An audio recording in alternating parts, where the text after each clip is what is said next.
Au sujet des grands-parents maternels de Beethoven, on sait beaucoup moins de choses. Le père de sa mère, Johann Heinrich Gewerich, était un grand cuisinier au service du prince électeur de Trèves. Un autre prince électeur parmi ceux qui avaient notamment la charge d'élire le nouvel empereur. Je vous renvoie au premier épisode pour plus d'informations. Il était marié à Anna Clara Westorff, avec laquelle il aura 6 enfants, dont Maria Magdalena, la mère de Beethoven, qui naît le 19 décembre 1746.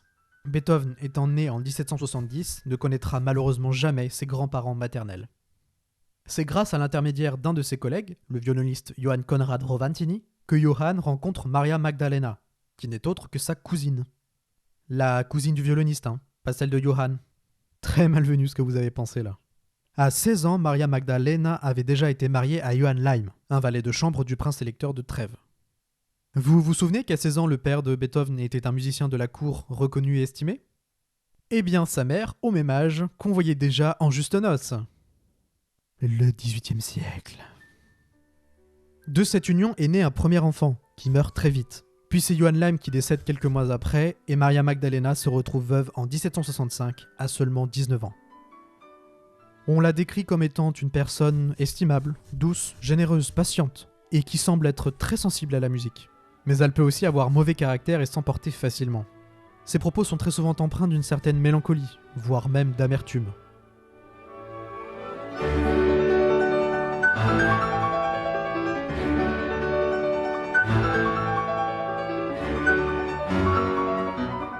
Elle se marie avec Johann le 12 novembre 1767. Ce qui chafouille d'un chouille le grand-père Beethoven, qui refusera même d'assister aux noces. En effet, il trouve inacceptable que le fils d'un musicien, domestique d'un prince électeur, épouse la fille d'un cuisinier, domestique du prince électeur voisin. Voilà. Pour lui, c'est une mésalliance qu'il ne peut cautionner. En réalité, d'un point de vue un peu plus pragmatique, on pourrait même aller jusqu'à dire que c'est plutôt Maria Magdalena qui ferait une mésalliance.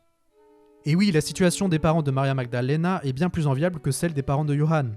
L'électeur de Trèves avait été le parrain du premier enfant de Maria Magdalena, ce qui, bien que l'enfant soit mort à tout juste un mois, l'avait certainement gardé assez proche du prince électeur et de ses bonnes grâces.